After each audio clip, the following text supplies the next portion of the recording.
ये कहानी रवि नाम के एक युवक की है जो देर रात एक सुनसान बस में सफर करता है, लेकिन उसे नहीं पता कि ये बस यात्रियों से नहीं बल्कि जिन्नों से भरी हुई है। रवि एक छोटे से शहर में काम करता था और हर वीकेंड अपने गांव जाता था। आमतौर पर वो शाम की बस पकड़ता था, लेकिन एक दिन ऑफिस का काम देर तक चल गया और उसे आधी रात की आखिरी बस लेनी पड़ी। जब रवि बस स्टैंड पहुंचा तो वहां सिर्फ एक पुरानी टूटी फूटी बस खड़ी थी। ड्राइवर और कंडक्टर अजीब से दिख रहे थे। उनकी आंखें काली थी और उनकी आवाज भारी थी। कंडक्टर ने ठंडी आवाज में कहा, जल्दी चढ़ो, बस छूटने वाली है। रवि ने बस के अंदर झांका। उसमें कुछ ही यात्री थे, लेकिन सब अजीब दिख रहे थे। किसी के चेहरे पर साया था, किसी की आंखें खाली थी और कुछ लोग एकदम चुपचाप बैठे थे, जैसे मूर्तियां हों। रवि थोड़ा घबराया, लेकिन उसने सोचा कि हो सकता है ये लोग थके हुए हों। बस जैसे ही चली, रवि को अजीब सा एहसास हुआ। खिड़की से बाहर झांकने पर उसे दिखा कि बस बार बार एक ही जगह से गुजर रही थी। वही पेड़, वही सड़क, वही बोर्ड। उसे लगा कि शायद ये उसका भ्रम है, लेकिन तभी एक यात्री ने धीरे से कहा, अब ये बस कभी नहीं रुकेगी। रवि ने चौंक कर उस आदमी की तरफ देखा, लेकिन उसकी जगह अब कोई नहीं था। अब रवि को यकीन हो गया कि कुछ गलत हो रहा है। उसने कंडक्टर से पूछा, भाई, ये बस कहां जा रही है? कंडक्टर हंसते हुए बोला, जहां तुझे नहीं जाना चाहिए। अचानक बस की लाइट्स टिमटिमाने लगी। यात्रियों के चेहरे बदलने लगे। कुछ की आंखें लाल हो गई, कुछ की शक्लें डरावनी हो गई और कुछ के शरीर हवा में तैरने लगे। रवि समझ गया कि ये इंसान नहीं बल्कि जिन्न है। रवि ने खिड़की से कूदने की कोशिश की, लेकिन खिड़की बंद हो चुकी थी। दरवाजा भी अपने आप लॉक हो गया था। अब बस की स्पीड बढ़ने लगी, जैसे हवा में उड़ रही हो। तभी एक बूढ़ी औरत, जो अब तक चुप थी, बोली, अगर जिन्नों से बचना है तो अपनी आंखें बंद कर लो और अल्लाह का नाम लो। रवि ने तुरंत अपनी आंखें बंद कर ली और भगवान का नाम लेने लगा। बस की आवाजें और तेज हो गई, चीखें, हंसी, अजीब सी सरसराहट। कुछ मिनट बाद जब रवि ने आंखें खोली तो वो एक सुनसान सड़क पर खड़ा था। बस गायब हो चुकी थी। कोई यात्री नहीं था, कुछ भी नहीं। सुबह होने लगी थी। तभी एक स्थानीय दुकानदार ने उससे पूछा, बेटा, तुम यहां इतनी रात को क्या कर रहे थे? रवि ने पूरी बात बताई तो दुकानदार घबरा गया और बोला, ये बस पिछले 30 साल से नहीं चली। वो एक भूतिया बस थी जिसमें जो भी चढ़ता कभी लौटकर नहीं आता। रवि के रोंगटे खड़े हो गए। उसने कभी पीछे मुड़कर नहीं देखा और तेजी से अपने गांव की ओर भागा। रवि उस रात बच गया, लेकिन उसने फैसला किया कि वो कभी भी सुनसान जगहों पर देर रात सफर नहीं करेगा।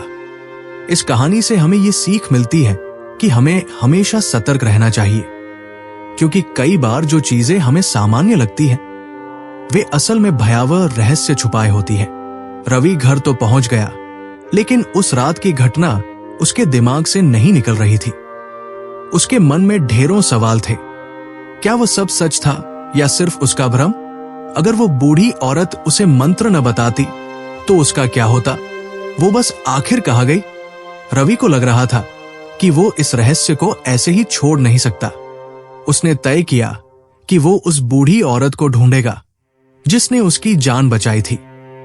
अगले दिन रवि गांव के सबसे बुजुर्ग आदमी बाबा रघुनाथ के पास गया और पूरी घटना सुनाई। बाबा रघुनाथ ने गहरी सांस लेते हुए कहा, बेटा, तुम बहुत बड़ी मुसीबत में फंस गए थे। उस बस की कहानी सालों पुरानी है। उन्होंने बताया कि 30 साल पहले एक बस इसी रास्ते पर सफर कर रही थी, जिसमें कुछ अजनबी लोग सवार थे, लेकिन वो बस कभी अपनी मंजिल तक नहीं पहुंची। गांव वालों को बाद में पता चला कि वो बस एक खतरनाक मोड़ पर गहरी खाई में गिर गई थी और उसमें सवार सभी लोग मारे गए थे। लेकिन कुछ दिनों बाद उसी बस को रात में सड़क पर घूमते हुए देखा गया, ड्राइवर, कंडक्टर और यात्री सभी की आत्माएं उसमें कैद हो गई थी। और तभी से वो बस हर साल किसी ना किसी यात्री को अपना शिकार बनाती थी। बाबा रघुनाथ ने रवि को एक ताबीज दिया और कहा, इसे हमेशा अपने पास रखना, क्योंकि जिन्न और भूत कभी कभी पीछा नहीं छोड़ते। रवि ने ताबीज पहन लिया, लेकिन उसके मन में अब भी डर था। रात में जब वो सोने गया तो उसे अजीब अजीब सपने आने लगे। वही बस, वही यात्री और वही कंडक्टर उसकी ओर देखकर मुस्कुरा रहा था। अचानक उसे लगा कि कोई उसके कमरे में है। वो पसीने से भीग गया और डर के मारे हिल भी नहीं सका। फिर धीरे धीरे खिड़की पर एक परछाई उभरी, वही बूढ़ी औरत। उसने धीरे से कहा, तुम बच तो गए, लेकिन जिन्न तुम्हें भूलेंगे नहीं।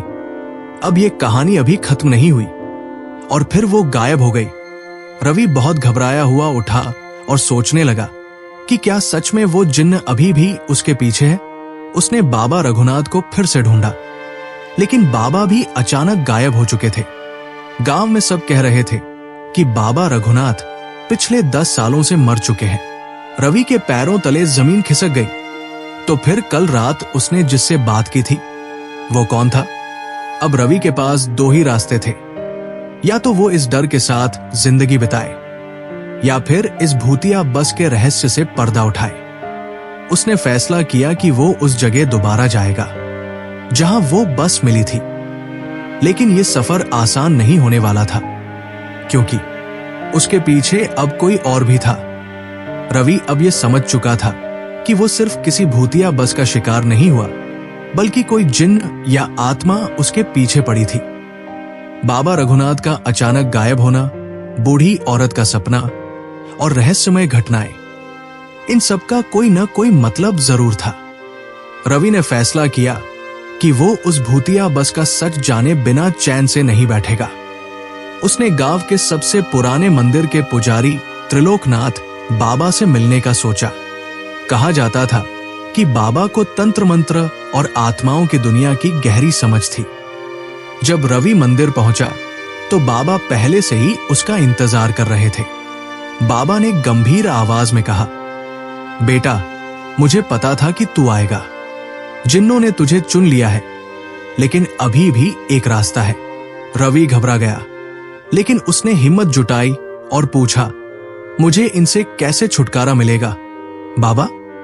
बाबा ने एक किताब निकाली और बोले, ये बस जिस मोड़ पर हादसे का शिकार हुई थी, वहां जिन्नों की कैद है। अगर तू वहां जाकर कुछ जरूरी मंत्रों का जाप करेगा और उन आत्माओं की मुक्ति के लिए अनुष्ठान करेगा, तो शायद तुझे छोड़ दिया जाए। लेकिन ये बहुत खतरनाक होगा। रवि ने तय किया कि वो ये करेगा, क्योंकि अब डरने का कोई फायदा नहीं था। अगली रात रवि हाथ में बाबा का दिया हुआ ताबीज और मंत्रों की किताब लेकर उस मोड़ पर पहुंचा जहां बस का एक्सीडेंट हुआ था। जगह बेहद सुनसान थी। तेज हवा चल रही थी और चारों ओर एक अजीब सी गूंज थी, जैसे कोई फुसफुसा रहा हो। तभी अचानक बस के हॉर्न की आवाज आई। रवि के पैरों तले जमीन खिसक गई। वो बस सच में वहां थी। बस उसके सामने धीरे धीरे रुकी। उसमें वही ड्राइवर, कंडक्टर और यात्री बैठे थे, लेकिन इस बार वे और भी ज्यादा डरावने लग रहे थे। ड्राइवर ने दरवाजा खोला और कहा, अब वापस आने की जरूरत नहीं, तेरी सीट पहले से तय हो चुकी है। बस के अंदर से आत्माएं उसे बुला रही थी। रवि ने डरते हुए मंत्रों का जाप शुरू कर दिया। जैसे ही वो मंत्र पढ़ने लगा, जिन्न चिल्लाने लगे, उनकी आंखें जलने लगी, बस हिलने लगी और चारों ओर तूफान सा आ गया। अचानक वही बूढ़ी औरत प्रकट हुई। उसने कहा, ये आत्माएं यहां कैद हैं, लेकिन इन्हें मुक्ति चाहिए। अगर तूने पूरा अनुष्ठान किया तो ये सब मुक्त हो जाएंगे, वरना तू भी इनमें शामिल हो जाएगा। रवि ने हिम्मत जुटाकर मंत्रों को पूरा किया और बाबा के दिए हुए ताबीज को बस की ओर फेंक दिया। ताबीज के छूते ही बस जलने लगी। जिन्नों की चीखें हवा में गूंजने लगी और सब कुछ हिलने लगा। कुछ ही पलों में बस एक आग के गोले में बदल गई और देखते ही देखते गायब हो गई। अगली सुबह रवि बेहोश सड़क पर पड़ा मिला। गांव वालों ने उसे उठाया और होश में लाया। जब उसने पूरी घटना बताई तो गांव के बुजुर्गों ने कहा कि अब वो बस फिर कभी नहीं दिखेगी। रवि ने राहत की सांस ली। उसने सोचा कि अब उसका पीछा कोई नहीं करेगा। लेकिन जब वो अपने कमरे में पहुंचा तो तकिए के पास वही बस का टिकट रखा था जिस पर लिखा था रवि बच तो गया। लेकिन क्या जिन्नों ने सच में उसका पीछा छोड़ दिया, या फिर अगली बार वो बस फिर आएगी? लेकिन इस बार उसे ले जाने के लिए रवि को लगा कि सब कुछ खत्म हो गया है, लेकिन वो गलत था। जब उसने अपने तकिए के पास रखा बस का टिकट देखा तो उसकी रूह कांप गई। टिकट पर लिखा था। रवि ने टिकट को उठाया और गौर से देखा। ये वही टिकट था जो उसने उस बस में चढ़ते समय लिया था। लेकिन सवाल यह था कि यह टिकट यहां आया कैसे? रवि इस सब से बचने के लिए अब मंदिर में जाने की सोच रहा था। लेकिन जैसे ही वो अपने घर के दरवाजे तक पहुंचा, उसे पीछे से किसी के चलने की आवाज सुनाई दी। वो तुरंत पलटा, कोई नहीं था, लेकिन दरवाजे के पास दीवार पर कुछ लिखा हुआ था।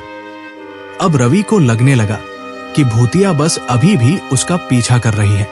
डर के मारे रवि तुरंत त्रिलोकनाथ बाबा के पास पहुंचा।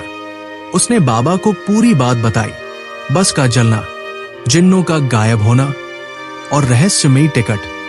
बाबा ने गंभीर स्वर में कहा, बेटा, तूने जिन्नों को बस से मुक्त किया, लेकिन तेरा सफर अभी खत्म नहीं हुआ। रवि ने घबराकर पूछा, तो अब मुझे क्या करना होगा बाबा? बाबा ने उसे एक पुराना ग्रंथ दिखाया जिसमें लिखा था कि जिस किसी ने भी भूतिया बस का सफर किया वो जिन्नों के चंगुल से कभी पूरी तरह नहीं बच सकता। या तो तू इस रहस्य को हमेशा के लिए खत्म करेगा या फिर वो तुझे हमेशा बुलाते रहेंगे। बाबा ने चेतावनी दी। रवि अब एक ही रास्ता देख सकता था, उसे उस बस का असली सच पता लगाना होगा। रवि ने तय किया कि वो उसी रात उसी सड़क पर जाएगा जहां पहली बार बस दिखाई दी थी। रात के ठीक 12 बजे वो अपनी बाइक लेकर वहां पहुंचा। चारों ओर सन्नाटा था, हवा भी रुक गई थी और चांद के हल्के उजाले में सड़क चमक रही थी। तभी पीछे से वही हॉर्न बजा। रवि ने कांपते हुए पीछे देखा। भूतिया बस फिर आ गई थी। इस बार ये बस अधजली थी। खिड़कियों से काले धुएं के बादल निकल रहे थे और उसमें बैठे यात्रियों की आंखें लाल हो चुकी थी। ड्राइवर ने मुस्कुराते हुए कहा, अब तुम्हारी असली सीट तैयार है रवि। इससे पहले कि रवि भाग पाता, दरवाजे अपने आप खुल गए और एक अदृश्य ताकत ने उसे अंदर खींच लिया। अब वो बस के अंदर बैठा था और चारों ओर वही मरे हुए यात्री थे। बस चलने लगी, लेकिन इस बार ये किसी दूसरी दुनिया की ओर जा रही थी।